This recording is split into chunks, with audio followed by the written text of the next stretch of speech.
I'd like to call the meeting to order at 7 o'clock. This is the regular board meeting for Tuesday, June 27th, 2023. The Board of Education acknowledges that we are on the traditional territory of the Comox First Nation. We would like to thank them for the privilege of living on their land and the gift of working with their children.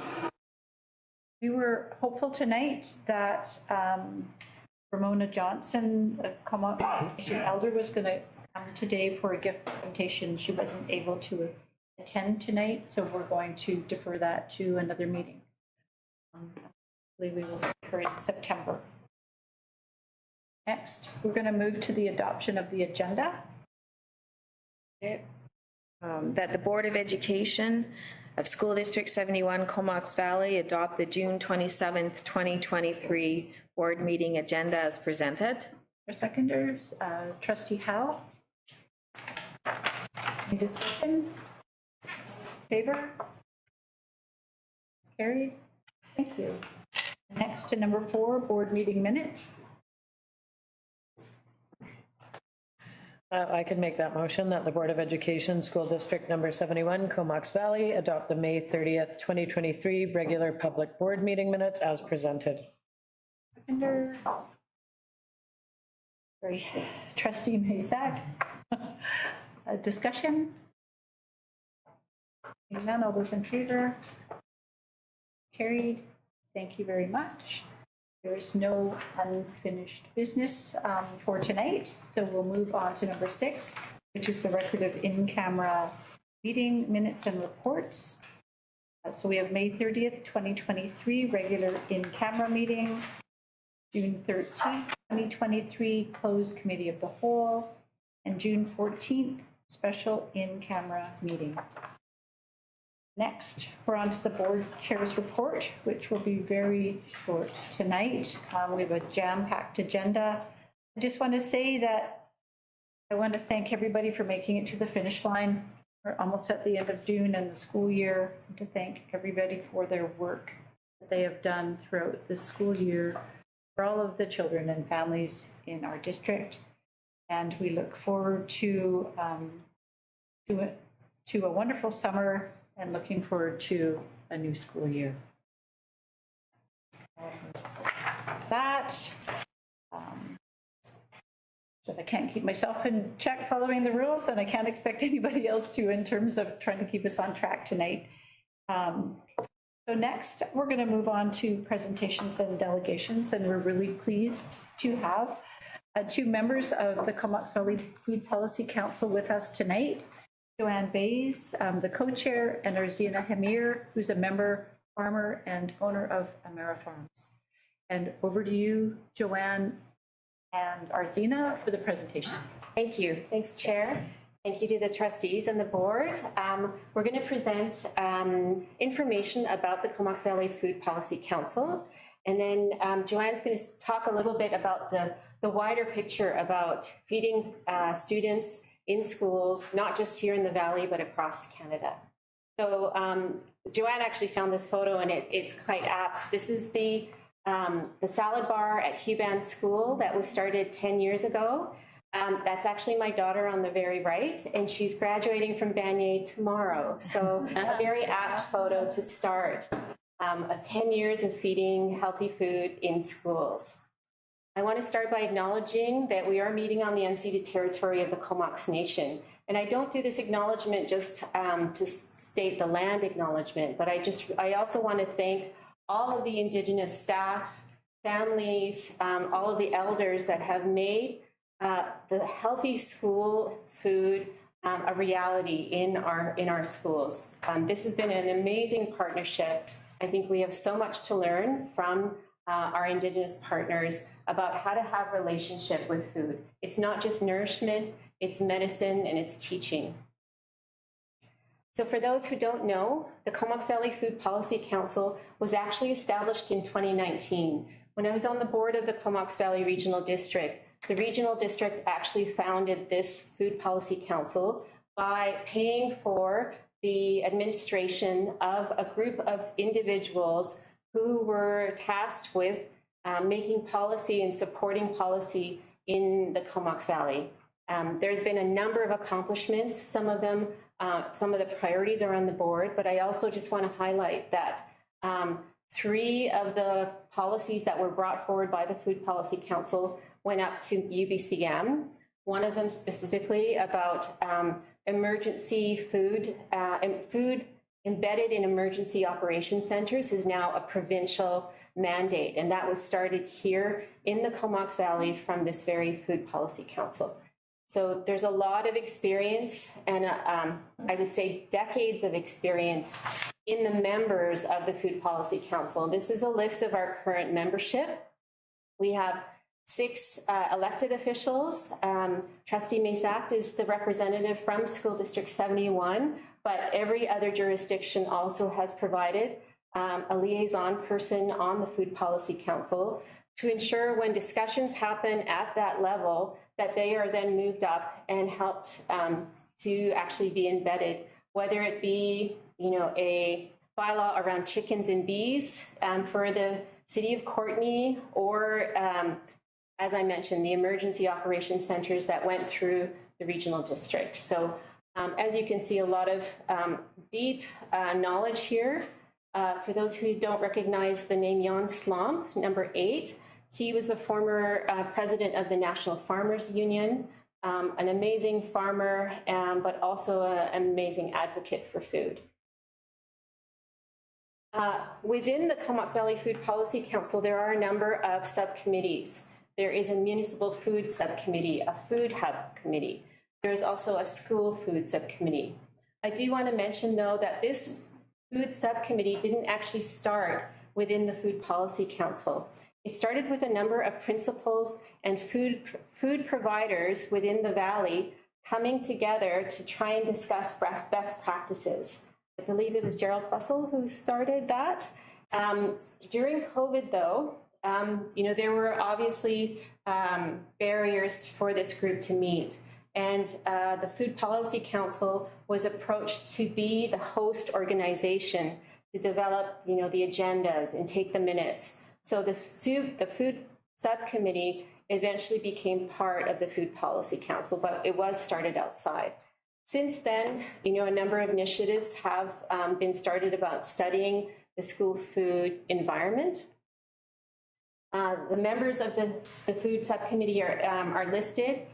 Again, a wide cross-section of people in the school environment, from farmers to staff. Our partner, Lush Valley, is there as well.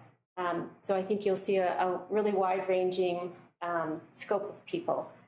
Also deep knowledge. And you know, the person sitting to my right is actually one of the deep knowledge people. So I'm very, very grateful for Joanne having moved here recently and bringing all of her connections and knowledge with her. One of the amazing things that this group has been able to do is actually attract funding into the Valley to do studies of our school food environment. And one of them was one of these studies that actually Joanne helped provide the funding for with her connection with Farm to Cafeteria Canada. We were actually able to do a very deep dive into what is going on in the Valley. We are actually noted across Canada as an area of interest because of the number and the types and the variety of school food programs. So a lot of communities outside of the Comox Valley have very much taken notice of what we've done. We were also able to attract funding for the Ministry of Agriculture to also look at a feasibility study of how to supply locally grown food into our schools. So again, funding came to the Valley through the advocacy of the Food Policy Council, and we were able to get a couple of these very important plans. I believe you're going to get copies with the links of these plans, so if you'd like to do a deeper dive, all of that information is there. I'm going to pass it up to Joanne, and she can discuss kind of the bigger picture. Yeah, thank you. I'm really privileged to stand next to Arzina. We go back a long way. I am a population health nutritionist. I am a community developer, and I am a policy wonk, and you don't usually get all of that in one package. I have been working on school food policy across the country and operationalizing school food programs for more than 14 years. So I have seen a lot of progress. I am the co-founder of Farm to Cafeteria Canada and the director emeritus right now. So I've got a hand's length away from that group, and I'm happily retired here, I think. And when I was offered a position to be the co-chair of the Food Policy Council, I happily took it, and by golly, I ended up in the school food subcommittee for some reason. I just wanted to show you this snapshot. I'm here actually to put our work into a national context, to offer you some insights, and to also offer you an invitation. So Canada's work, our work here, you're not alone, first of all. You are definitely not alone. This is a map from a snapshot of Canada's school food. It's self-reported data, so we think it's only a tip of the iceberg.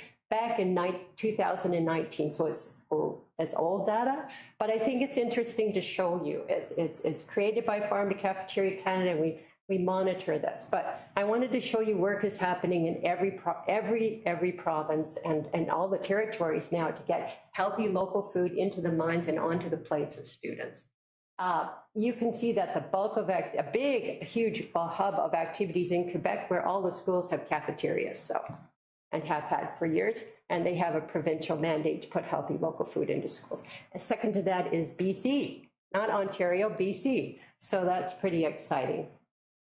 I also want to say that these programs, although they have a common vision, if you look at all of them, it's a common vision. We all want that healthy local food into schools. They're all sort of based on these 8 guidelines, these 8 principles for work.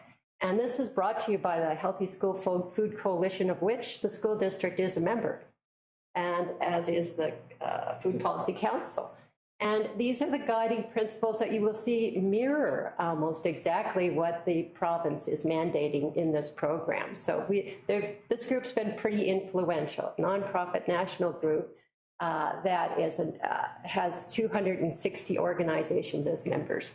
And this is based on evidence of best practices. These are the principles we should be thinking about. The programs need to be health promoting based on Canada's Food Guide. They need to be universal, not stigmatizing. Wherever they're offered, all children should get the food. Although we start in a phased in way, they need to be cost shared. There's no way, even with the $1.14 million that this school district has been offered to provide a program, we know there's 10,000 students, and at $5 a meal, you know, you're going to run out of money right away. So they need to be cost shared, and the most successful sustainable programs are flexible, not a cookie cutter approach, locally adapted, building on what you already have, committed to Indigenous control for Indigenous students. That's super important. Driving the local economy. I like to say supporting your local food system, putting money back here, promoting food literacy, and supported and guided by accountability. And we have, you know, there are frameworks out there. There's all kinds of materials out there on this. While they all have these programs, these 1,200 and some programs feeding over probably 1 million kids in Canada right now, they all have a common approach and a guiding principles. They're so varied in the models that come out, right? It's like a beautiful tapestry. We're not a patchwork quilt. I keep hearing that. We're a beautiful tapestry, and we're busy weaving together as school districts, united with their community partners, weaving together a way that works for our context, for our students, to get that healthy local food into their minds, so education and plates. And how they differ is in the way the food is brought to the school, the way the food is sourced. That's a big way. So you might be getting it from a wholesaler, you might be getting it from the grocer, you might be getting it from a large food supplier, but it's pretty difficult to get local food in there. So when it comes to the local, you might be talking directly to a farmer, you might be doing CSAs, you might be doing farmers markets, you might be doing food hubs. So they really differ in the way they source food, and they also differ in the way they serve food. It might be breakfast, it might be lunch, it might be snack, it might be hot food, it might be cold food. They're all different, but they've all been extremely successful. So I want you to know there's a variety of ways, And the one thing that we found is the key ingredient to success, and that is the programs that have the shortest distance between the food producer and the consumer, and the ones that have the most engagement of the school community and the students and their exterior community. These are the most successful programs in Canada, which is often been called the country of pilots. So that you should know, and you should be really excited you're already doing that. Before April 4th, 2023, food was everybody's business, but nobody's responsibility, really.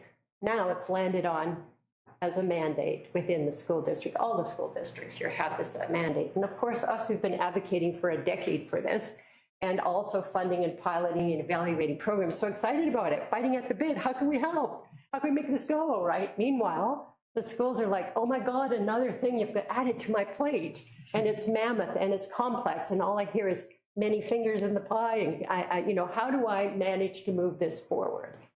And I want to say that you have this fantastic table of partners over here who really want to help, for volunteers. Already I have provided, our organization has helped to provide $150,000 to the school district alone. Lush has worked to provide $300,000 to the school district alone. Like, we are here, we have, we can provide the resources, we can provide networks. We just want to be at the table. We want to help. So right now I see it, we're at a crossroads. We're not really crossroads, we're at the beginning.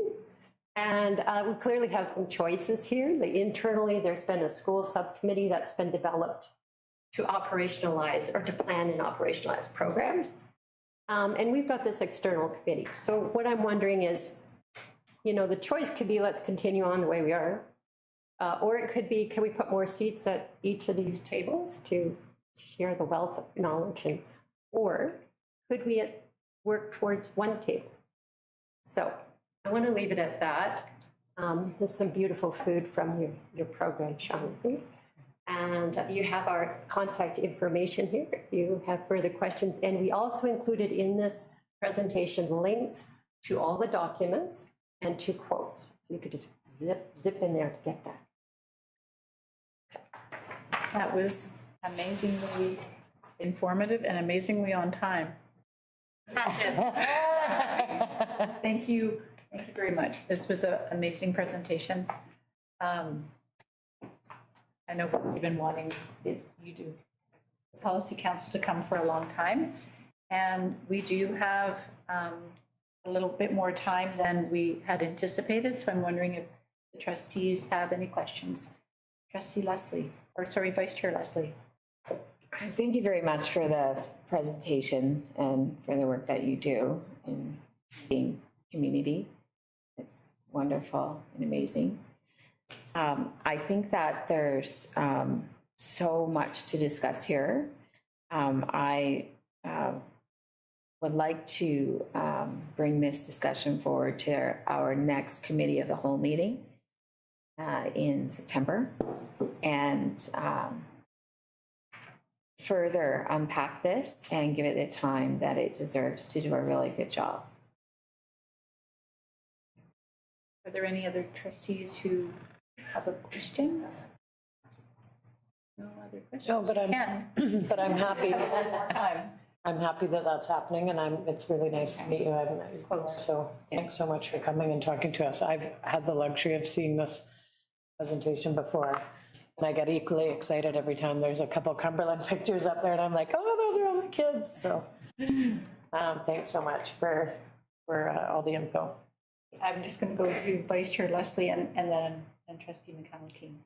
Right, so the next committee of the whole that's in camera and closed is where we have the big discussions, the really good ones.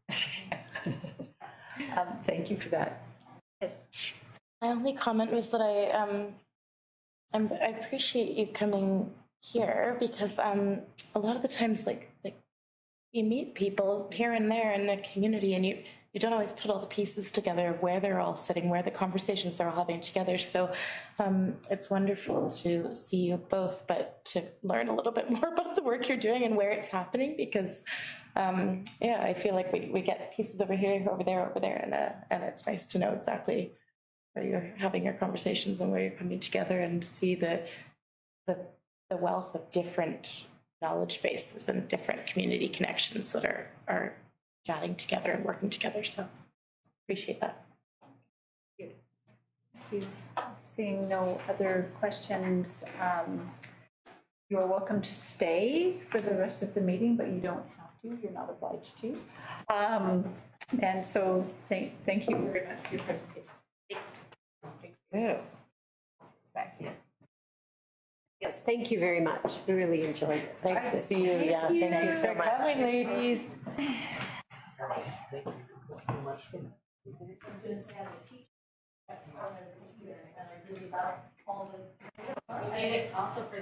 Absolutely, my daughter, she was at his help.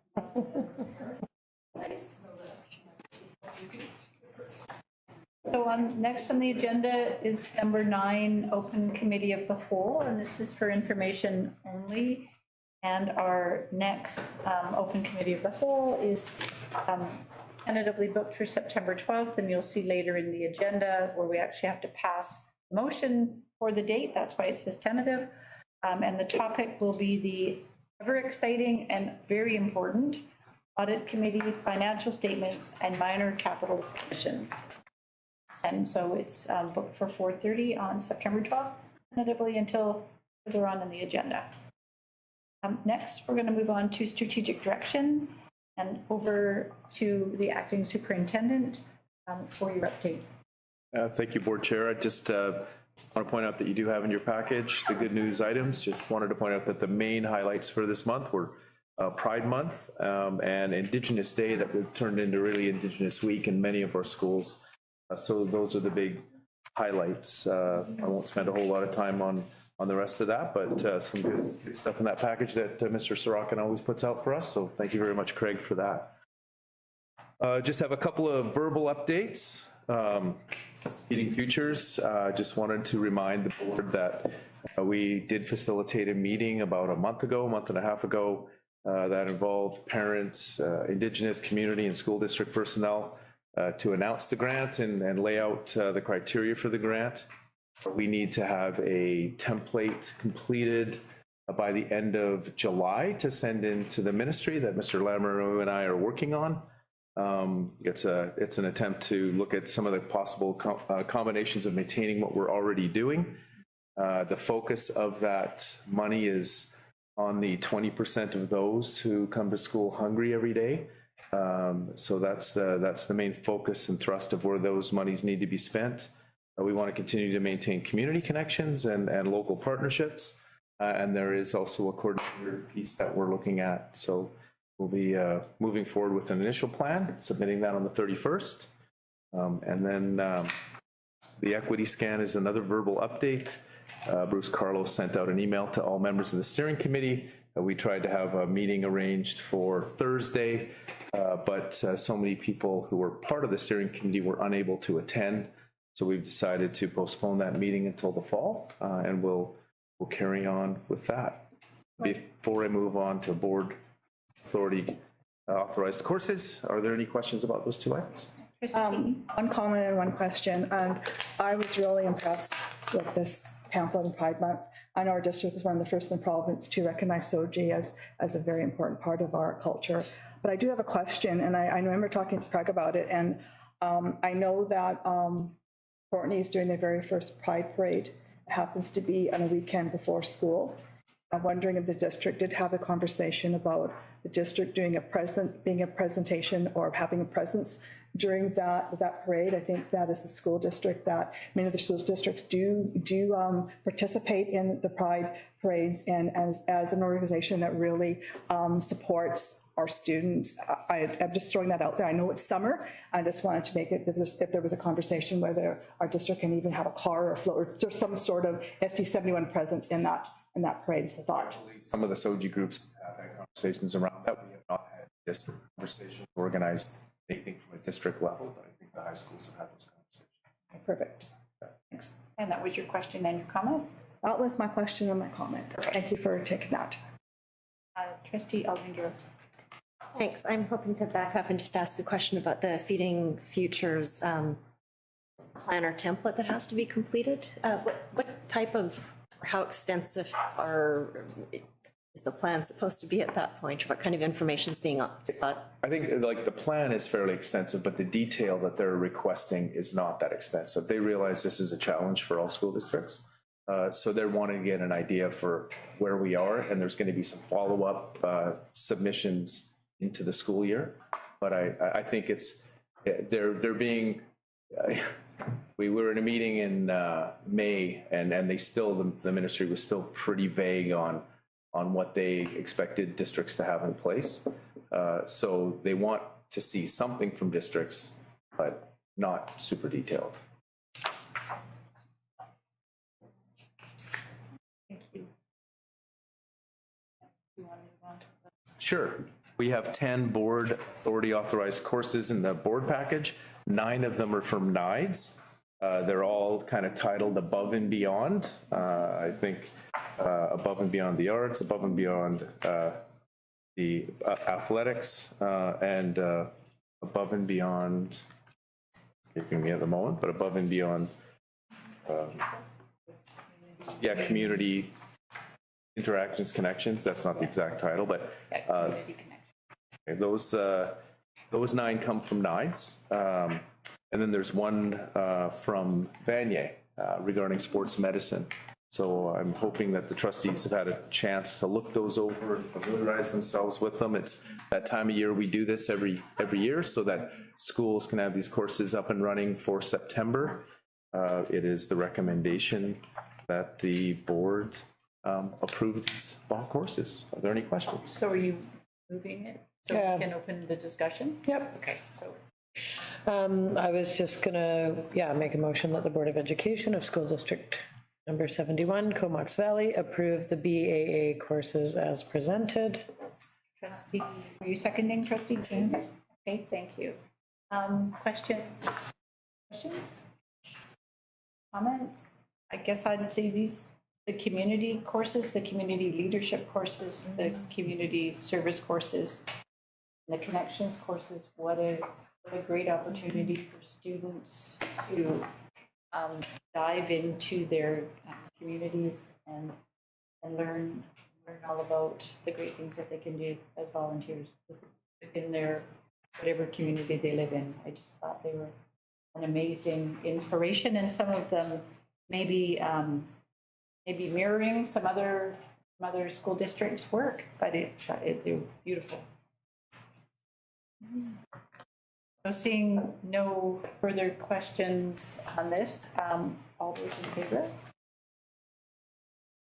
That's carried. Thank you very much. Thank you very much for your reporting on this. Next, one of the biggest things that we do in a year as a Board of Education, with the support of our Secretary Treasurer and their fantastic team, for the next few items on the agenda. So over to you, Secretary Treasurer Hooker, for the financial update. Thank you, Chair. So at the May board meeting, I presented a projection to the end of June for our revenue and expenses on the operating side. And unfortunately wasn't able to prepare a full projection for this meeting, but I did generate the reports that are in your agenda package. Sorry, they start on page It says 79. 79. I lost somewhere thereabouts. Sorry, they're titled Schedule 2, Schedule 2A, 2B, and 2C. And they're reports that are generated directly out of our accounting software with the help of our data analyst, Alana Theron. And so they haven't been adjusted for projected expenses or adjusted for some of our revenue and expenses. But I wanted to present them to show that we are still in a good financial position going into the end of the year. We are currently, we've currently received 108,896,517 of our funding, which was projected to be 113,430,000. And so we've received a significant portion of our revenue, and our expenses currently are a bit under what we had projected. So I'm just looking at Schedule 2 right now, and we had budgeted for expenses of 112,578,000, and we were currently at 102,673,000. So we do continue to have a projected surplus in our revenue and expenses heading into the end of the year. And the Schedule 2 is kind of the summary of the operating revenue and expenses. Schedule 2A is a bit more detail of where we're at with the revenue side. Schedule 2B is the summary of our expenses in regards to salaries, benefits, and services and supplies. On this document, the report comes out with a budget remaining percentage. And so it still showed that we were 8.8% of our budget was unspent. And these numbers were pulled as of mid-June. So given that we operate on a 12-month basis, having 8% of our budget remaining going into the end of the year is a healthy percentage to indicate that there'll be a surplus. Schedule 2C is a summary of the same operating expenses, but broken out by function program rather than salaries and benefits and service and supplies. So it's the same information. I like this sheet because it's got a nice little graphic that kind of shows where we're at as far as our total spending. And so of the 112,580,000, we've spent 102,670,000. So that was just a kind of a financial overview that continues to show the trend that was reported to the board at the end of May, that there will be a revenue surplus at the end of the 22-23 fiscal. So any questions regarding?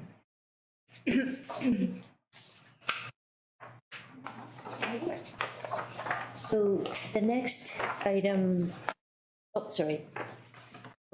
Chair. Okay, the floor is mine? Yes. So the next item on the agenda is a briefing note that is on page 83 of your agenda package.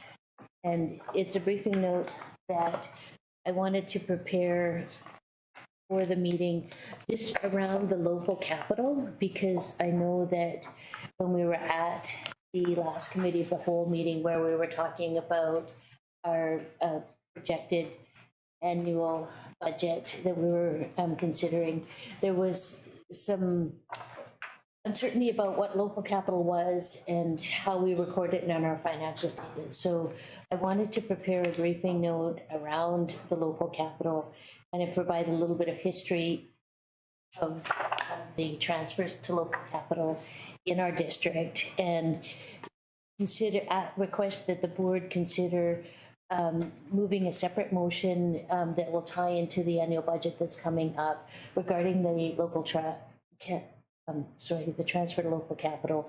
So we're completely transparent around what local capital is, what its purpose is, and the history around that. So the briefing note, I'll just give a review of the document. We've been making regular transfers in our preliminary annual budget and our amended annual budget process dating back to 2012.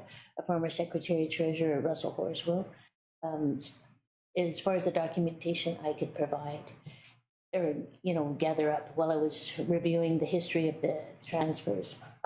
So it's a process of where we allocate operating dollars to a local capital fund, that where we track the purchase of assets that, are capital in nature. So those are assets that are over $5,000 in accounting speak. We're required to capitalize major purchases and amortize them, depreciate them over time. And so it's a way of transferring our accounting behind the scenes to allocate the operating dollars for those known capital purchases that we know we need to do every year.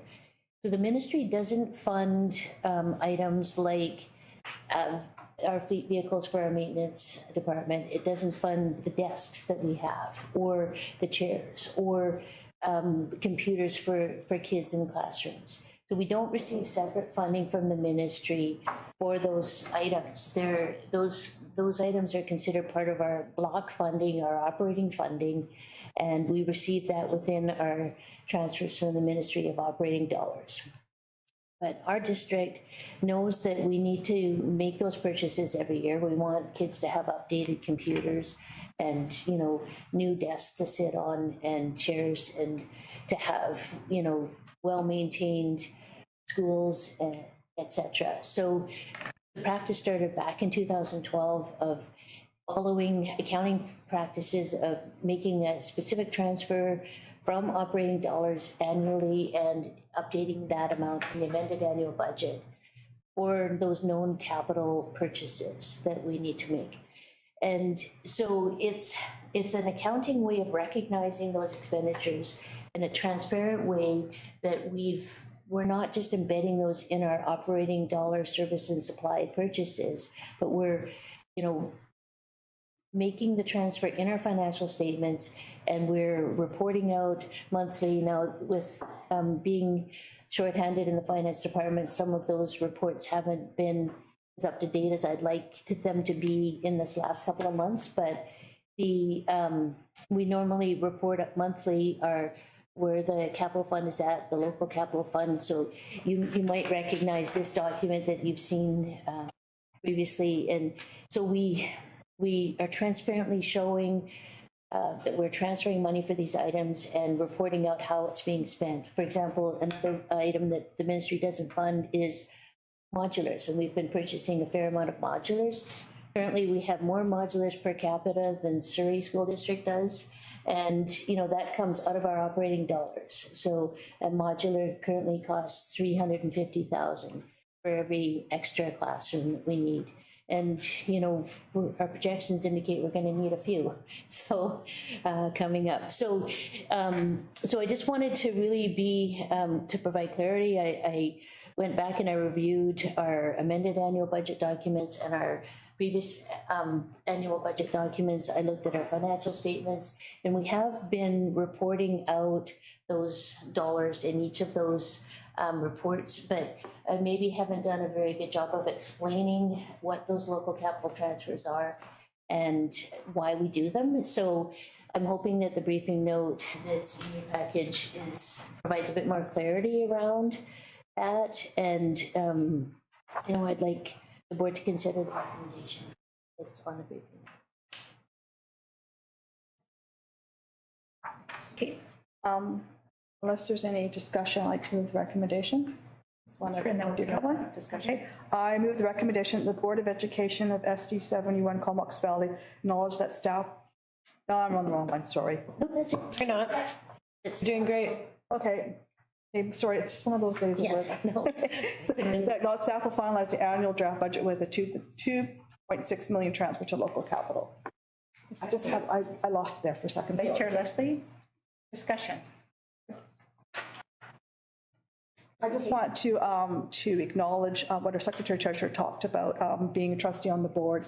There's always been a line item, kind of that little hidden line item that unless you were looking for it, you never kind of knew it was there. And the other thing we talked about is that the technology, the IT and the computers, that's another large funding our district has spent millions of dollars and is also not funded through capital government. It's all through our operational. So while it's been there, it's been a very finite line item unless you are a accounting connoisseur or if you like those numbers, you wouldn't know where to look for it. But I know for a fact that that number's been there, as our Secretary said, every year. So it's one of those things that unless you look for it specifically, you wouldn't know what it was. And I thank you for bringing it to everyone's attention. It's really good to reminding us what the difference is and how our money is spent and allocated in operational funds covers a lot of capital that people don't realize that it does.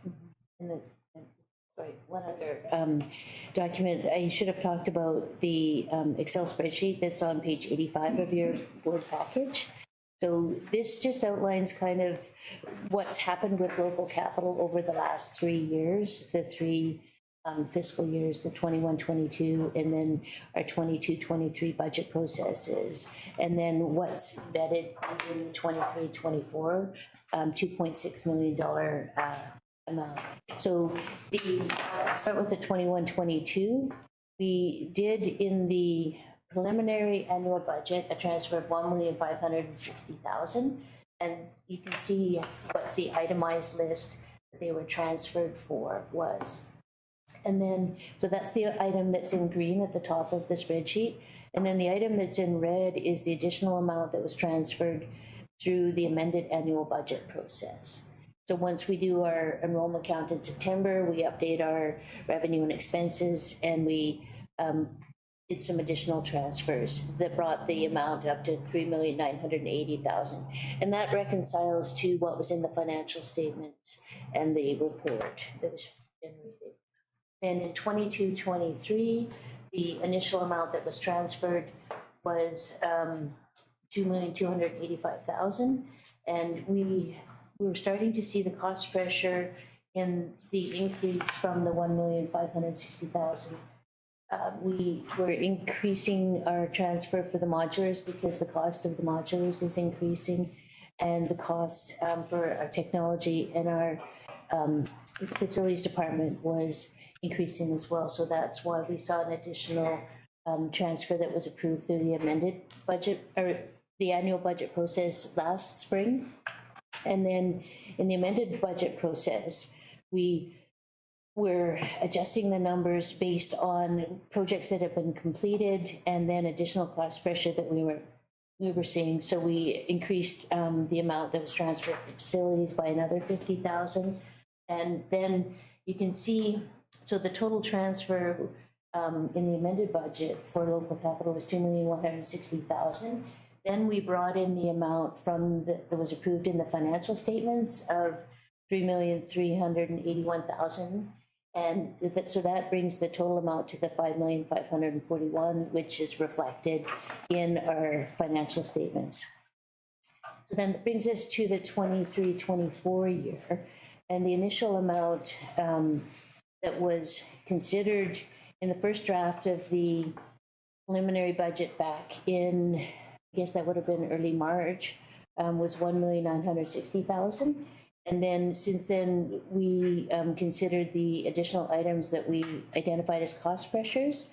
And then we also are transferring an additional amount to modulars and for facilities, but also within the transfers that are considered here, we're also looking to set aside some funding for data costs to do some additional data gathering to get a sense of student achievements. And, so those types of purchases are what we use this money for. So that's an itemized list of the $2,600,000 that is being considered this evening. We've got a motion that's been moved and seconded. Are there any other questions based on Secretary Treasurer's walkthrough of the past year, the current year, and the future year? No? Okay. I lost everyone again. It's okay. No, I don't think so. I think it was. Got it. No, that's great. My only comment would have been to thank you and Kathy very much. Mm-hmm. So seeing no trustee hands raised and the conclusion of this section of this part, all those in favor? Carrie, thank you very much. Do you need to take a drink of water before you go next? Yes. Well, maybe everyone should stand up and stretch. We're getting into the budget now. So, so I have Kathy here, and we have a presentation. Oh, thank you. Regarding the draft budget that is in your package. So starting on page 87 through to 115. You sure you don't want to stretch? No, we got it. We have the draft budget that is being considered this evening, so we have a presentation that I'll go through. And anytime, if you have a comment, Kathy, just feel free to jump in, or if I misspeak with, 30,000 per school, then, catch me, please. Thank you. So this is our preliminary budget. And I reused that slide from the committee of the whole just because I like it so much, with the little school bus and the kids at the center. But it highlights how there's a balance with the organizational needs of the district in the classroom with all of the other competing needs for facilities, for buses, for textbooks, for administrative staff, our principals and vice principals, and the accountants. And we, going through the budget process is a balance of, looking at the competing needs of the district and allocating out to make sure that we keep the kids at the center and we're achieving our mission and vision and values, and, keep our target for educational excellence and improving life chances of every kid. So we do our best with the dry numbers that are before you to achieve that vision. So, financial oversight and budgeting is really critical because we can't achieve the student growth and excellence unless we have our financial and staffing resources properly allocated and aligned. And recognizing that students come first, and that budget process and the consultations that we do with our stakeholders and rights holders and partner groups are really critical to making sure that the community is consulted regarding the budgets that the board is considering, and really trying to be responsive to student needs, but keeping aligned with the district strategic plan. So making sure that we have the right balance of everything so that we can maximize the students' educational experience. So, as I said, alignment with the ministry goals of student achievement, the foundation for, I know it is FESL. Now I'm gapping on what that stands for, so I apologize. And the district strategic plan, the framework for enhancing student learning, sorry. And the ministry has several policies around student achievement, and they've brought that into legislation. And the strategic priority of the district of educational excellence and optimizing our practices is embedded in our strategic plan. So, we've crunched the numbers, we've looked at all the pie charts, and the budget that's for you is the tool to allocate those resources into, operationalizing the ministry's vision and the board's vision around student success and making sure it's connected. So on the page, this is a summary of the graphic of the document that's on page 94 of your board package. So schedule 2 of your package, and I've just flipped it a little bit to add a little more clarity around the total revenue that we're projecting, the total expenses we're projecting, but really highlighting the tangible capital asset transfer and the local capital transfer to show that our expenses are slightly projected to exceed our revenues, And we do require the application of surplus in order to balance our budget. So our total revenue projected is $119,928,101, and our operating expenses are $117,391,577. We have a transfer to tangible capital assets of $271,000, and that number is a reflection of throughout the year additional asset purchases that come up, the amounts that the schools purchase.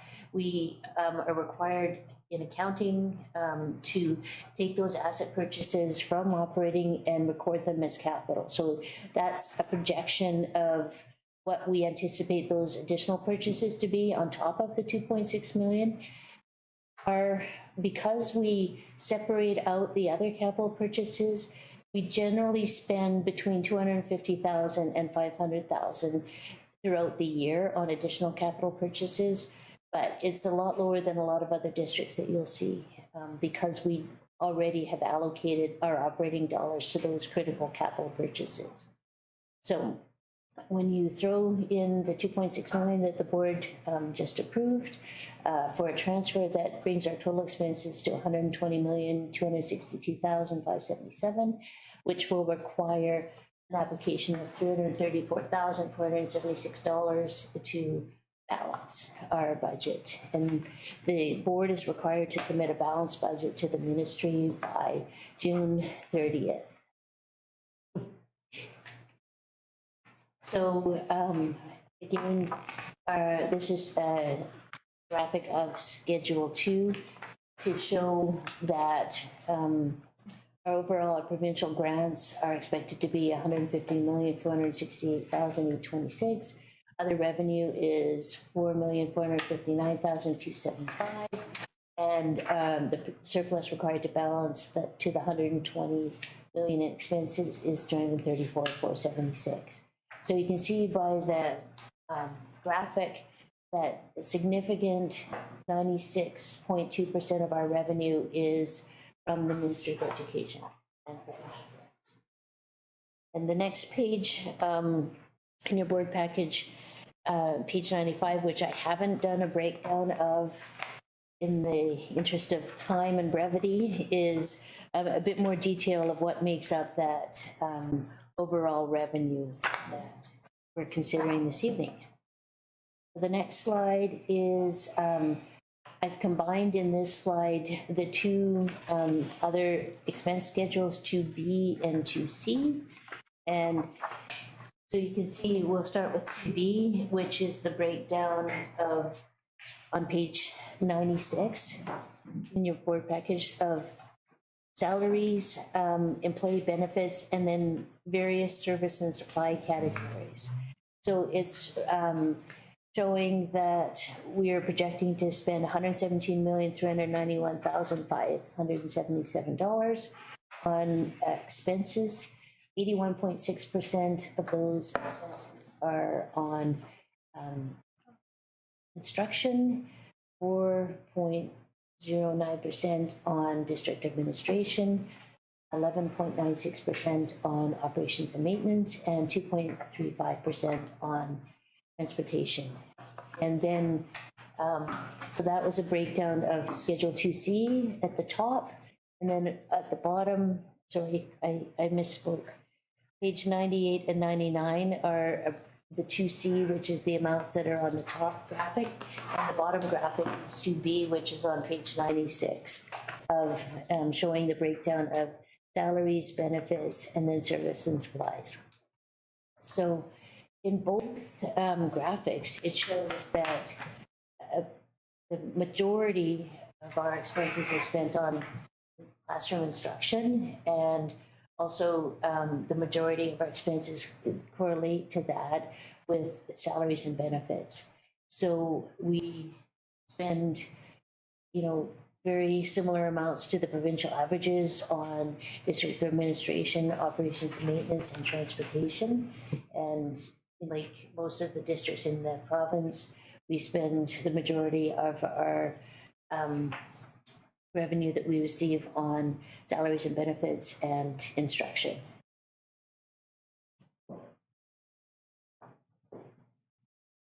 So again, I put a slide in the PowerPoint, just clarifying the local capital and kind of the types of things that the local capital is required, it is spent on, and kind of why we do the transfers to local capital.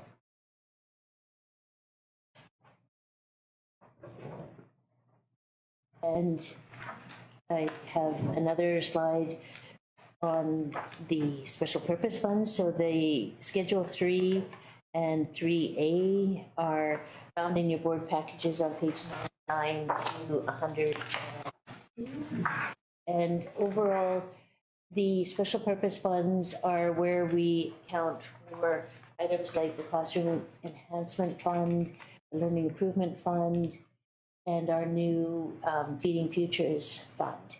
So this year, our total amount that we've received as special purpose funds is $18,123,048. And, sorry, I've got a wrong number on the slide. We tweaked these numbers a little bit based on this back, and we had to remove a grant from, we hadn't yet been approved for one grant, so I needed to take it out of the original amount. So the amount on this slide should read $123,048 instead of $18,175,751, and that's because we weren't able to budget for grants that we hadn't yet been fully confirmed. We're fairly confident we'll receive some of the grants, but we didn't yet, so I had to take it out of the finalized document. So I apologize for that mistake on the slide. And then the last schedule is on page 103 of your package, and it is Schedule 4, which is a reflection of where we record the transfer to capital assets, local capital, and we're also recording the amortization and deferred revenue that we receive from capital items from the ministry. So when we do receive capital from the ministry, we're required to report it over time, the revenue, and then we match the revenue we report over time with expenses. So we have amortization and deferred capital revenue. So a quick explanation, and try not to go into too much accounting speak, is when we say we receive 30 million for a new school, we're required to report that revenue as deferred capital revenue over the lifespan of the asset. So if we build a new school over the 40 years, we take that 30 million and we report a little bit of it every year, and then we depreciate a little bit of that asset every year. So that's what those amounts are reflected on. And so part of it is an accounting exercise just to report the revenue over time and the expense over time. So that's my quick rundown of the budget. It's, we're in good financial shape because we did have access to some funds in our unrestricted surplus and our projected surplus to utilize a little bit of the surplus to balance the budget. And overall, we have kept, we didn't have to go through an exercise that required reducing expenses in order to balance. So that was good news, even though we're not necessarily able to fully address all of the items, we'd like to include. We have a good balance of needs addressed here. Thank you.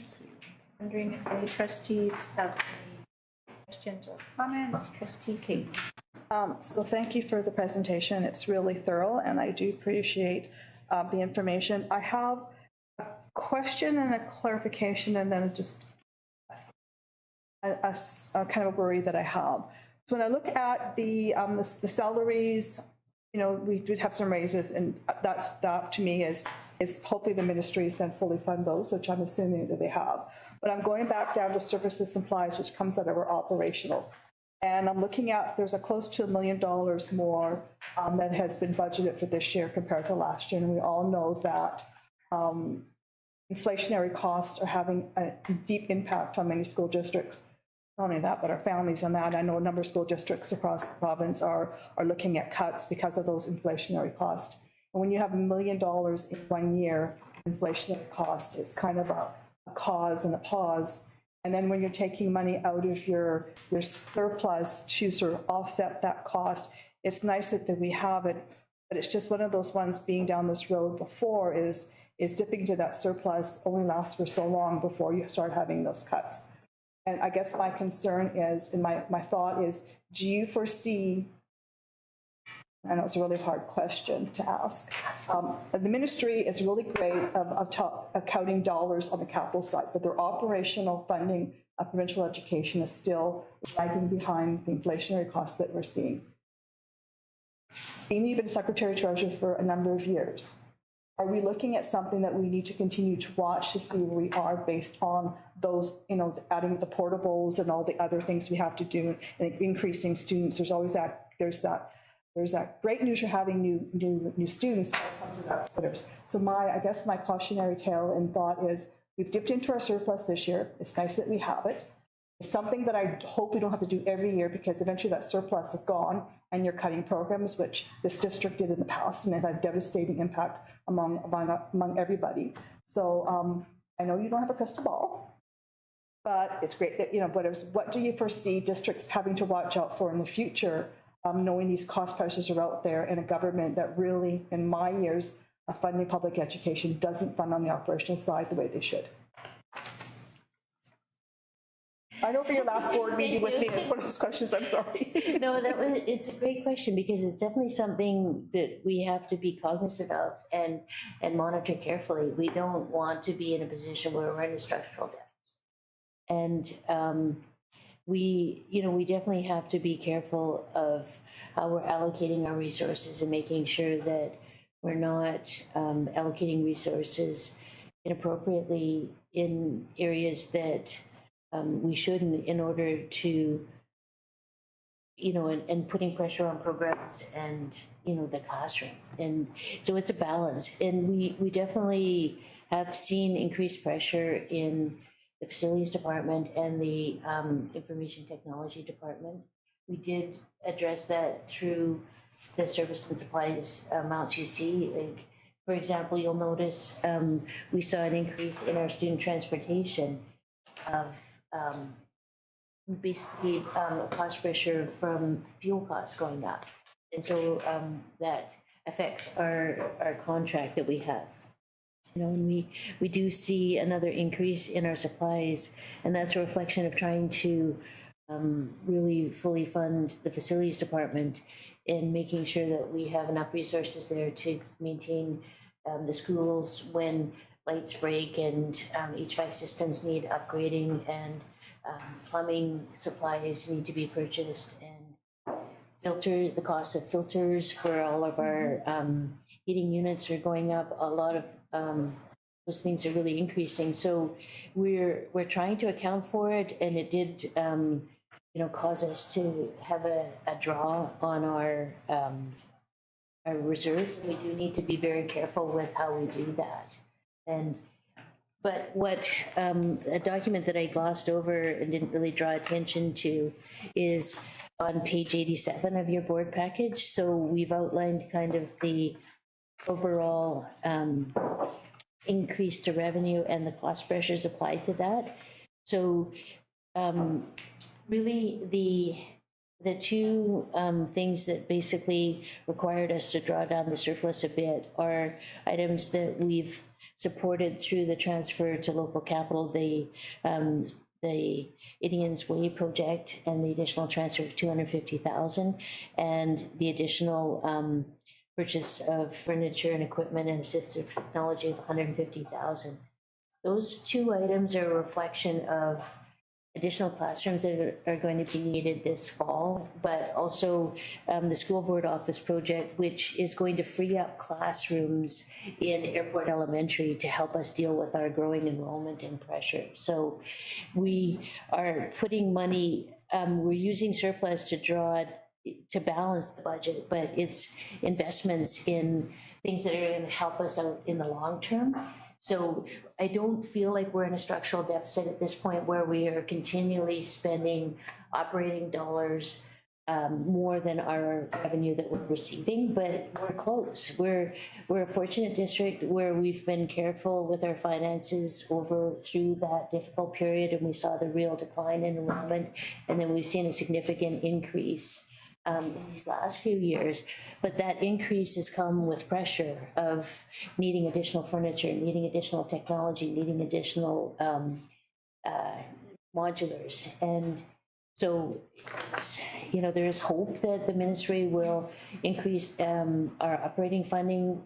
We did see an increase in our annual facility grant this year, which was a help to the facilities department, but it didn't fully address the cost pressure that they were experiencing just to try and keep up with our deferred maintenance. So it was a kind of a long answer, and hopefully it provided some information. We will need to continue to be careful with our revenue and expenses, but I think we're still in a feasible situation. And as long as we don't see any significant reductions in ministry revenue, which was 96.2% of our total revenue, we should be able to continue to balance. Just checking to see if any of the other trustees have any questions or comments.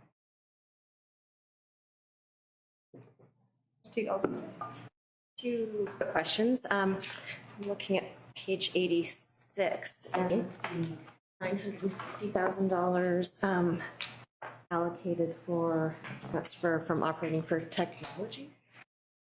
Yes. Any information about what that's? So I don't have the breakdown of what that includes, but it does include all of our costs to stay connected to the internet in all of our schools, to provide devices in all the schools.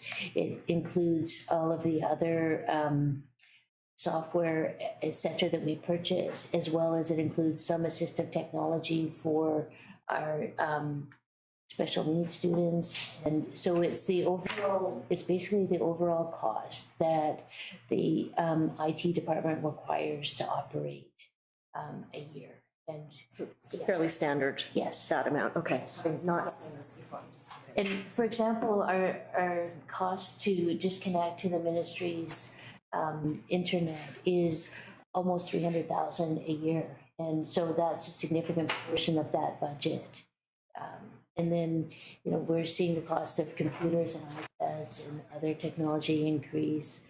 And so that's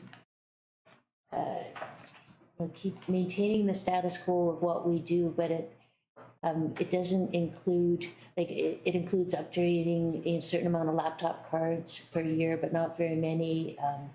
But, what's not included in that amount is replenishing the iPads at schools, except for the ones that we provide to our inclusive education department for our special needs students.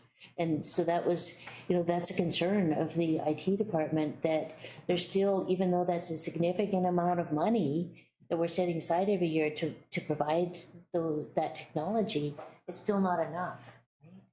So you had a second question? One more. I think it's even quicker. On page 87, the teacher staffing of the addition of district teacher for board initiatives.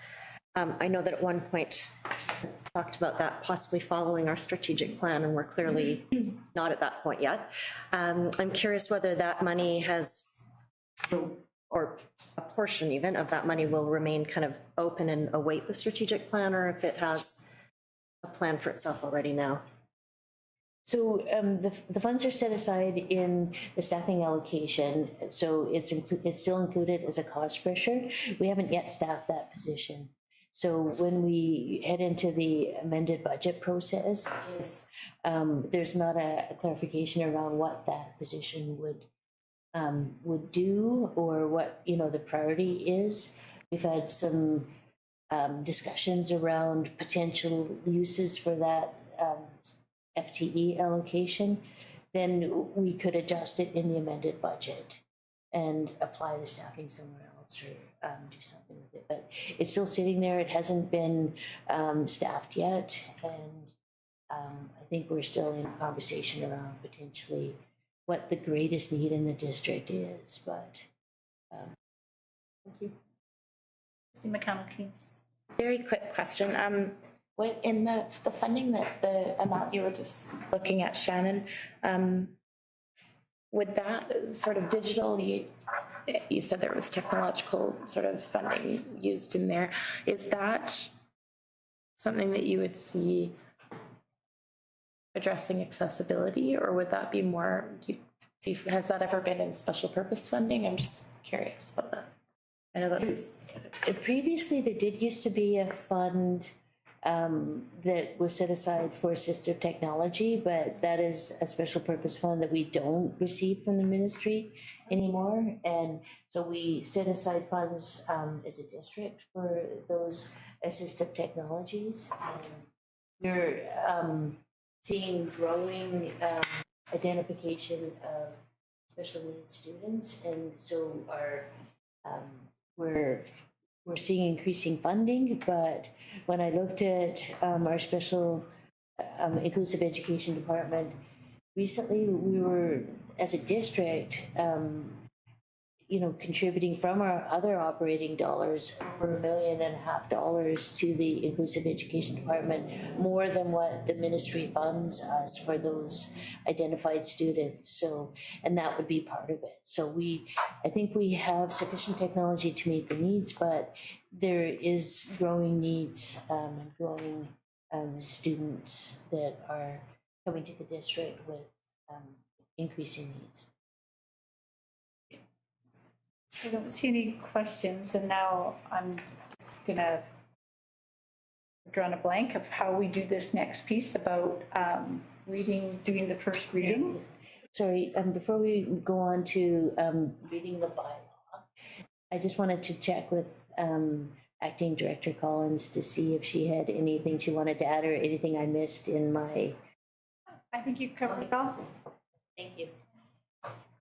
So do we go to page 90, our package, and that's where the bylaw is waiting to be read? Yes, please. So we need to consider the bylaw, but in conjunction with that, because we're bringing all three readings of the bylaw to the board this evening, we would like the board to consider an additional recommendation that all three readings of the budget, annual budget, and the bylaw be done this evening. And that's in the agenda package? Yes. Reminder that has to be unanimous. If not unanimous, then we have to come back another night to. Right, after the second, that third one, Yes. right? So we do the first reading, the second reading, the third recommendation to do all three readings needs to be unanimous before we can do the third and final reading. That's great. Now, who would like to give the first reading? I'll start. Trustee Caton? Thank you. Thank you. The recommendation that the annual budget and bylaw 2023-24 be given first reading. Is there a seconder? Yep, thank you. Discussion? Seeing none, all those in favor? Just checking with the secretary that we're doing this correctly. Yes. Okay, all righty, next. That the annual budget and bylaw 2023-2024 be given second reading. Seconder? Trustee Howe? Discussion? Those in favor? Thank you. And then the next recommendation, Trustee Caton? Yes, the recommendation that in accordance with section 68(4) of the School Act, all three readings of the annual budget and bylaw 2023-24 be given at tonight's meeting. Seconder? trustee Masek. All those in favor? That was unanimous. Carried. And the final recommendation in this segment, who would like to read it? Go ahead. That the annual budget and bylaw 2023-24 be given third and final reading. Seconder, Vice Chair Leslie. And Secretary Treasurer Hooker. Yes, so I just wanted to clarify that the annual budget bylaw is for the amount that's reflected on statement 2 of your package. And so that is the total amount of the bylaw is $147,088,628. And that's because statement 2 is a consolidated statement that includes the 18 million of special purpose funds as well as the amounts from statement 4. So the overall bylaw that is before the board is higher than what's reflected in the operating expenses and revenue because it's consolidated. Okay, so just for clarification, the annual budget bylaw on page 90 indicates the 147,088 that you referred to. Yes. Okay, Thank you. thank you. Is there any other discussion or additional information? All right, all those in favor? Carried. Thank you very much for that. We have passed our budget for the 2023-2024 year before June 30th. So we will finalize the budget and get it into the ministry as appropriate. So thank you very much. So we are slightly ahead of schedule, but we had a really tight ending to the meeting. So you had another drink of water before you move on to the next portion of your portion of the agenda? Yes. Okay. So I'm bringing before the board a briefing note around the estimated accumulated reserve. And this is, again, another item regarding transparency and making sure we're accountable in how we're preparing our financial statements. So there's a briefing note that's in your board package on page 116 and 117. And it's similar to the one we presented last year around the year end. So we're heading into our year end, which is June 30th, 2023. And so that's our fiscal year end for the district. And then over the summer, myself and Kathy and our accounting department will prepare draft financial statements for review by our auditor, and we're required to have audited financial statements passed by the board at the September 30th deadline. So it's a tight timeline that we have to prepare financial statements and have them reviewed by the auditor. Then we'll bring, if the board supports the next item, which is the schedule for next year. So tentatively September 12th is the audit committee meeting where the board would have their first look at the draft financial statements before the board meeting. And so this briefing note is a reflection of the new Ministry financial planning and reporting policies and the requirement that the district have an accumulated operating surplus policy and a financial planning and reporting policy and a number of other APs that the finance department applies. And so we really want to be transparent in how the finance department over the summer is going to prepare the financial statements and make sure that we're following the new ministry legislation and policies around these. So when it comes to any reserves that the district has, which is funds that are accumulated over time from operating dollars that are then set aside for different uses. The ministry has three categories for how we record that surplus on our financial statements. So the first category is restricting the funds due to the nature of the constraint on the fund. The second is restricted for anticipated unusual expenses that identified by the board.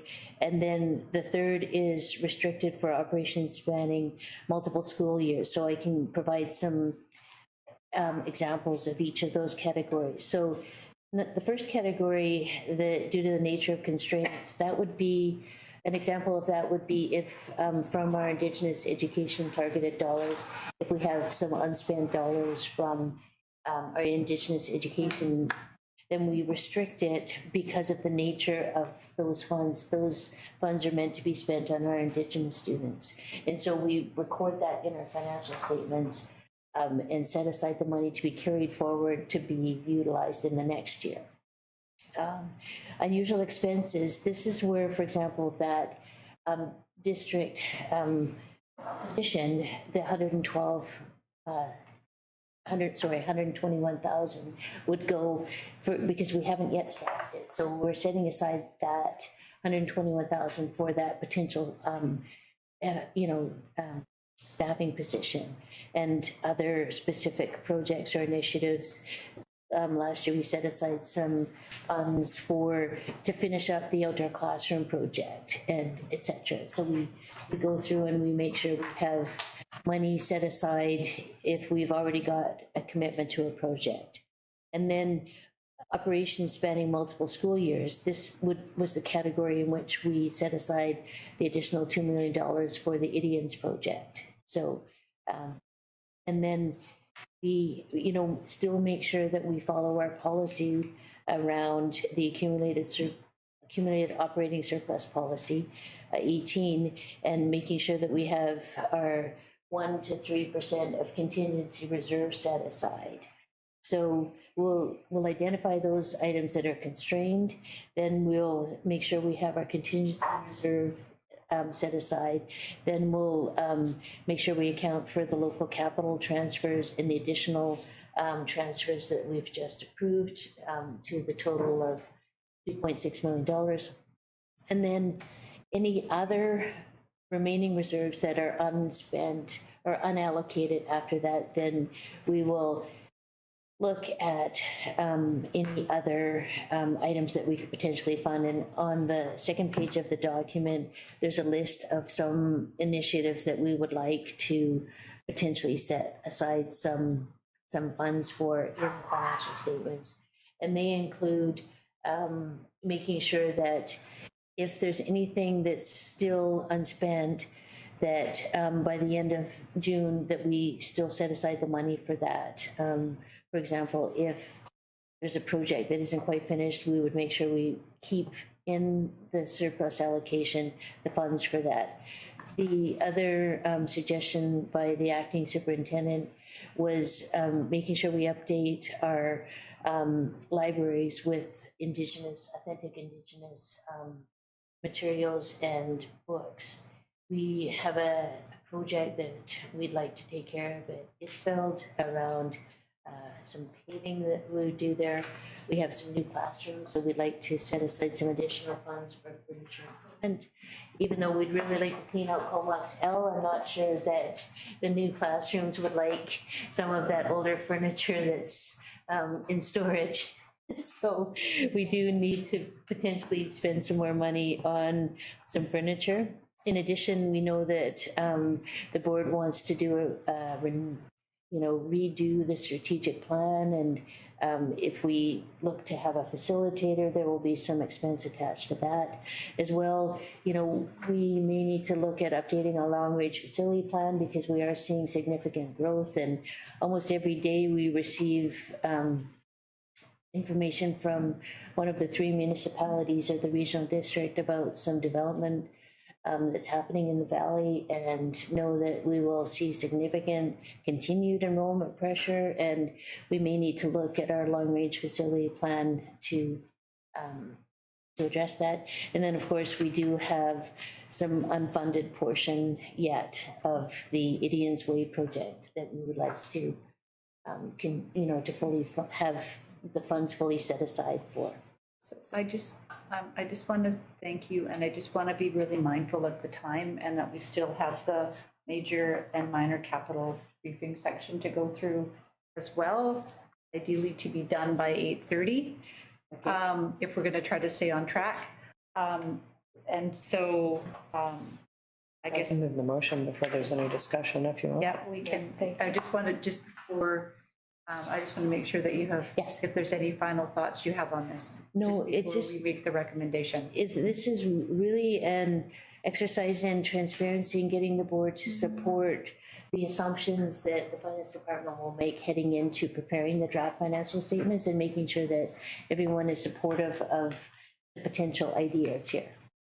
Thank you very much. So I'm happy to move the recommendation that the Board of Education for School District Number 71, Comox Valley, acknowledge that staff will prepare the draft financial statements to account for previously approved allocations, budgets, and projects based on the policies and rationale in the briefing note. seconder, Trustee Caton. And Trustee Caton, did you have your hand up? Yes, I do. I have a quick question. It's to the acting superintendent with regarding to numbers. We've spoken a lot tonight about possibility of modulars and increasing enrollment and the cost pressures. And I'm just wondering, it's not end of June, and I'm wondering what our numbers are. Like, I know you might have, what kind of figures you're looking for next year, how many are leaving and how many online, just to give the people a perspective of what may be happening come September, if that's a possibility. Sure, as of today, we are 203 students above projections. Thank you for the information. Is there any other questions related to the motion and the estimated accumulated reserve? Seeing none, all those in favor? Carried. Thank you. We've had more water. Now you're going to move on to the major and minor capital plan and give us the highlights. So it's all important. I know it's all important. Yes, this is all very important. Yes, the capital plan submission, the ministry requires districts to prepare major and minor capital plan submissions in a number of different categories annually. And submission, we are submitting before you today is for approval in the spring of 2022. And the funds will go to the district in the 24-25 fiscal year. And the great part about this briefing note is that I get to turn it over to the Director of Operations, Director Hesselgrave, to speak. So hopefully he's got water. And maybe he won't be as long-winded as I am. Page 118 in your board package, on the electronic version, 122 of your PDF. There's some history and rules of the road for this. I think the major highlights in the submission are that there's a number of categories which we present under. Some really big stuff for the school district. There's parts that's housekeeping that's been going on for a long time, seismic mitigation program. The province taken a slight pause in that as they focus more on expansions and new schools, but it still is ongoing. There's 3 priorities in there. Courtney Elementary is number 1 for the school district. Expansions is a very big piece of what Mr. Manning was talking about. Our enrollment is up, our schools are full, so we're seeking expansions in Valley View, Aspen, and Marquisfeld, which would address the Comox-Courtney corridor, which is so exceptionally busy. And then frankly, the rest of the briefing note focuses on capital priorities that are big ticket items that are standard fare for us. Redoing mechanical system, roofs, windows, building envelope, that kind of stuff that I spend many months working very closely with staff and consultants coming up with really a hit list. And it's in alignment with our priorities and where we see our biggest challenges. So I'm open to questions. So I'm just wondering if there are any, if the trustees have any questions before we move to the presentation. All right, so trustees, trustee Caden, So I'll move the recommendation that the Board of Education, School District 7 of Comox Valley approve the 2024-25 major capital plan submission. seconder, trustee Maysack. Any further thoughts before we vote? No, all those in favor? Carried, thank you. Trustees? Okay. Go ahead. Recommendation that the Board of Education of School District 71 Comox Valley approve the 2024-25 minor capital submission. Seconder, trustee McConnell-Keen. Thoughts on that? None, all those in favor? That the Board of Education of School District Number 71 Comox Valley approve the building envelope program submission. Seconder. Vice Chair Leslie. Any final thoughts? All those in favor? It's carried. Thank you. 8:30, right like it said. Secretary Treasurer Hooker. Sorry, just one item to clarify. This wasn't the whole minor capital program that the district will submit. There's the additional portion that will come to the board in the September board meeting. This is an opportunity, an additional funding opportunity that we were presented around the food infrastructure program. And so there'll be another, just to clarify, so when you see another minor capital submission in September, that was why there was two. Director Hesselgrave was fantastic at looking at how we could take advantage of every funding window that we have. I just want to thank Director Hesselgrave and his team for the work that you do to make sure the ministry wants to fund us, all of our important things that need to happen in the district. So thank you for that. Next, moving on to the section of the agenda about board meeting schedules and committee of the whole schedules. I'm wondering if a trustee could move recommendation. That the Board of Education of School District Number 71 Comox Valley waive the requirement for regular meetings in July and August 2023. Seconder, see how, I just say that this is practice and that if there were to be something that were to come up and that we would need to have a meeting, we would call a meeting. We did that during COVID. It's happened in the past. It's happened in the past. It has happened that we've had to have a special meeting. Things keep going. Our district has a lot of things that are happening 12 months of the year, and things happen in our district all the time. So this is just for our regularly scheduled meetings in July and August. It could happen that we would clarify that.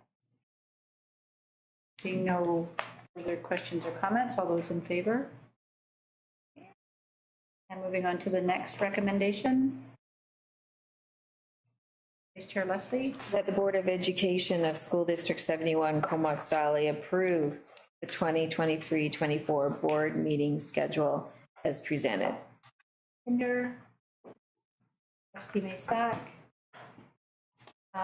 You will note that the board meeting schedule, the meetings don't always happen on the fourth Tuesday, because one of them, I think it would be Boxing Day or Christmas Day that it might happen. So there are times where we have to make adjustments. And so it is, actually, I'm looking at this, wondering why there isn't one in October. It's a typo, probably. I thought the draft had it. I think that the October 24th should read that there are meetings, an in-camera and a regular board meeting. I think something just must have glitched out on this. So if you could just update page 123. We are having meetings on October 24th at 6 and at 7. Yeah. And there's a gremlin in a computer somewhere. So, Yeah. so do we need to approve it as amended? Okay. Amended. Okay. Is there any other comments on that page? Apologies, I missed that when I was looking through. Seeing none, all those in favor of the amended 2023-24 board meeting schedule? Okay. Thank you very much. And then the next recommendation. Oh, I can move that the Board of Education of School District Number 71, Comox Valley, approve the 2023-2024 Committee of the Whole schedule as presented. Thank you. Is there a second? I'll do that. Okay, all right, thank you, trustee McConnell-Keen. And it looks like no gremlins got at this one. And again, you will see that they don't always align consistently due to spring break. December is a little different, is tentative, to be determined. Any questions, comments? No? All those in favor? Thank you very much, trustees. All right. Secretary Treasurer Hooker, over to you. Thank you, Chairperson. So on page 125 of your board package, you'll see a briefing note regarding trustee remuneration. A number of years ago, the board updated policy 7. And in policy 7, there's a mandate that the trustee remuneration is reviewed. And there is not needed for a recommendation, but I'm bringing it to you for your attention to know that we are going to be applying policy 7 based on the consumer price index that was recorded as of December 31st, 2022, which was 6.9%. And so this is the trustee remuneration that will be in effect on July 1st, 2023, as per policy 7. And but I also wanted to note that at the February board meeting, the board passed the following motion that a committee be formed to review trustee remuneration and bring back a recommendation to the board, which was moved and seconded and carried. And I'm just bringing it for your information that that work has not yet been completed. And so we made sure we reverted back to policy 7 and automatically applied the increase to trustee remuneration based on the consumer price index. And once the working group is fully formed and a recommendation is brought back, then it can be reconsidered in the amended budget process. So this is for information only at this point. Thank you. Is there any questions? Questions or comments from the trustees? Seeing none, move on to section C of our agenda, human resources, retirements and recognitions. Over to Vice Chair Leslie. Retirements, Dean Patterson, Principal of Highland Secondary, retiring effective July 31st, 2023, after 32 years of service. Wow, thank you so much for your service. Martha Grant, teacher, Huban Park Elementary, retiring effective June 30th, 2023, after 11 years of service. Dean Queering, Indigenous support worker, Indigenous education, retiring effective August 31st, 2023, after 24 years of service. David Monroe, teacher, Highland Secondary, retiring effective June 30th, 2023, after 14 years of service. I want to thank these individuals very much for their commitment, dedication, and years of service in supporting our students over the years. Big thank you. Thank you, Vice Chair Leslie. Right, next, moving on to number 11 on our agenda, board standing committee reports. The first one is our open committee of the whole report for June 13th, 2023, and on page 127 and 28. Looking for a trustee to move this recommendation. Sure, I'll move it. Go ahead. That the Board of Education of School District 71, Comox Valley, receive the open committee of the whole report as presented. Trustee Maysack, any discussion? Just a quick, maybe just a adjustment. You have me in attendance and have my regrets on there. So you've got me in 2 spots. So I actually wasn't in attendance there. So Okay. note that I wasn't there, but then I also sent my regrets. So All right, just, so we'll be amending the motion I just noticed that. as amended. As amended, yeah. Yeah. And some places do minutes like that. They list everybody and then they list who doesn't show. So I just thought that This gets confusing. it. Sorry. Right. Seeing no further observations on pieces of sections of the report. All those in favor? Thank you very much. All right, moving on to board business. First up, trustee report, Indigenous Education Committee, Vice Chair Leslie. Thank you. As for my written report, I just want to acknowledge the incredibly rich and full month that June has been for our Indigenous graduates, Indigenous community in terms of National Indigenous Day on June 21st, and the amount of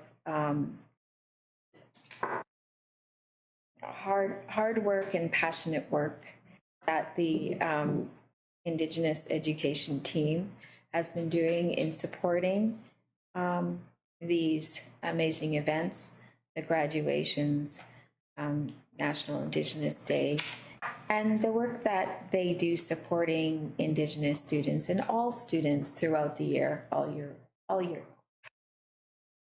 Thank you. Thank you. Next in the agenda, report from Trustee Caton, the BCSTA AGM.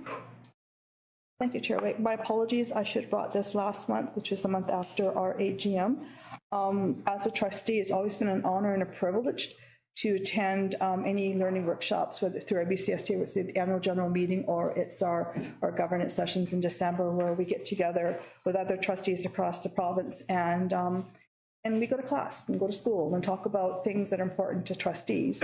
And I'll just highlight on the AGM. It was interesting where a couple of the workshops were talking about the new initiative the Minister of Education was doing, and I'm glad our district is a leader in that. In that forum with the accessibility committee that we've had in mental health and well-being. My understanding is that our district, from what I'm hearing, is with a pathway to learning that other districts are coming to our district through the extraordinary leadership Sean Lemeroy is having, and learning how to do mental health supports without the province. So it's really kind of neat to hear the work that our district is doing, being well respected across the province. The other thing that was really kind of nice to talk to is our guest speakers there. I had a conversation with Keith Baldry, and there's a group of us having a conversation with Keith Baldry, and we talked about the impact of social media has had on education today, and the positive but yet the negatives, and how social media is influencing the critical thinking of students and our society. And he did a conversation with the Academy on that one. But the highlight of my adventure there and my conversation is having a conversation with the Honorable Jody Wilson-Raybould. I had get a chance to sit and have a talk with her, and it was kind of neat to know that if you go out on the plaque there, from 1997-98, her dad was a trustee in this district, and he actually was the trustee for the city of Courtenay, and she was a graduate of Highland. So we were talking about that I had a granddaughter at Highland, and I'm a trustee. And then I said to her, it'd be really kind of neat if you came to our district. Do you have it in your busy schedule? Come in here and meet with our students and come on that one there. So I got her contact information, back and forth emails. And I thought, I'm going to take a picture of her dad's plaque in the hallway there. And said, I went out there and I just, whatever that's, and I'm glad to report, and I've left it to the office superintendent and Bruce Carlos, that she will be coming to our district in the fall to meet and talk to our students. So I'm kind of really excited that I was able to facilitate a conversation and have her come to our district and talk about the journey in Indigenous education and work on students. So it's kind of a neat experience to have. And this is also the meeting where our advocacy work does, and this is where our association advocates to the Ministry of Education for supporting public education. The theme was the operational funding for public education is still not adequate. There are many school districts in the province that are facing severe funding shortfalls and complicated issues. There are many rural communities on the island that have a problem attracting staff. The students are, when you're in a rural school, how do they access those Physics 12 compared to urban schools? So it's kind of nice to see our association supporting each other. Each school district has unique challenges, unique programs, and to have that conversation at the provincial level and support each other through our uniqueness. What works in our district may not work in another district and vice versa, but us supporting each other as an association, it's really, really nice to have that. And I look forward to continuing education with our association on the island and how we improve student achievement, and also the role of us trustees and our governance and our important work that we do as trustees in governance and supporting student enhancement learning, and the continuing work we have in advocating for a fully funded, rich, student-centered district that supports all students. Thank you, Trustee. So that's in a snapshot. Okay, just being mindful of time, the next agenda item under board business is a notice of motion that will be coming forward to the next board meeting. Number 13 is correspondence that is in your agenda packages, thanking the school district for supporting the community field. Yeah, that's the right word. Next in the agenda, and I think we're running on time, is the public question period. I will ask Josh if there's been any virtual queries about agenda items, and then asking if there is anybody here today that has a question connected to our hefty agenda package.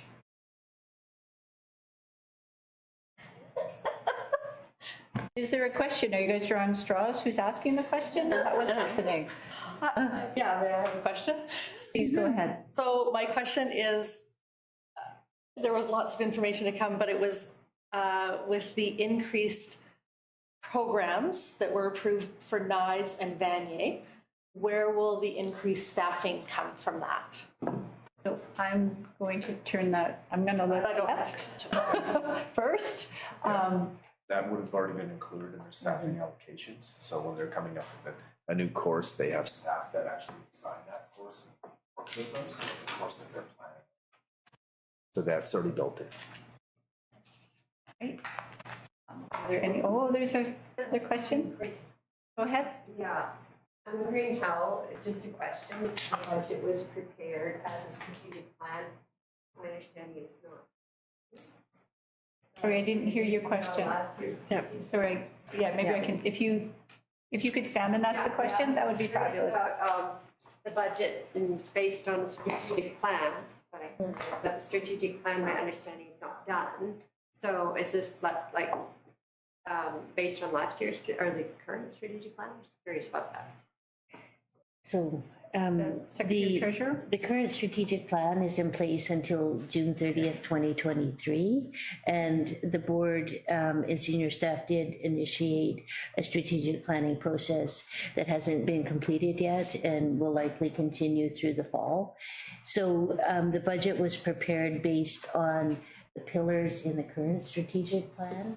And once the plan is updated, then, we'll address those changes in the amended annual budget process. So the cycle of school district budgeting and planning starts with our estimation in February of our enrollment projections, which we learned were 200 students short in this coming year. So that'll mean we'll have additional revenue in September, but also additional expenses. So once those additional students arrive, then we'll update our revenue and expenses with an amended annual budget.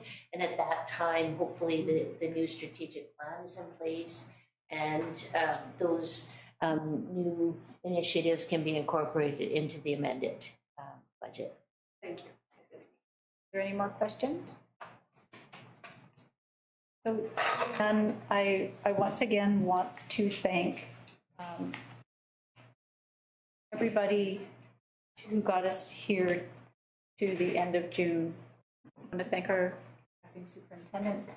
I want to thank our secretary treasurer, who is likely leaving, but we don't exactly know when. So I don't want to say goodbye until we know when that's going to happen. I want to thank all of our senior leadership who's here today, and everybody else connected to your amazing teams in our district who do all of the work and much of it behind the scenes to do the important work to improve the life chances of all of the students in our district. Trustee Caton? So people who know me, trustee for a number of years, whenever Secretary Treasurer does their last official with us before they move on, and she's not going to be here next spring, I don't think. This is the last budget. So I have done this over the previous Secretary Treasurers. Brenda, on behalf of me, myself, and the rest of the district, I thank you. I've known you for a number of years. I really admire your ethical leadership. And this is just a little token. I thought it brings us some cheerful flowers after all those hard hours in the office. I wish you all the best. And I really appreciated your dedication to our district as a friend, as a leader, and as someone who's kept us in line and on track and balancing those budgets and not having the Ministry of Education looking at us on the July 1st deadline. So on behalf of myself, and I'm sure the rest of my colleagues, thank you for your last official budget with us. I'm not sure when you're leaving, but I know this is your last budget with us, so thank you. Thank you so much, Brenda. Appreciate that. You're welcome. Okay. On that note, I'd like to make the motion that the Board of Education of School District 71, Comox Valley, adjourn this meeting. Second. We have all those in favor? Carried. Thank you very much. And I want to thank the senior executive assistant, Heidi Bell, for navigating the timed agenda. And you nailed it.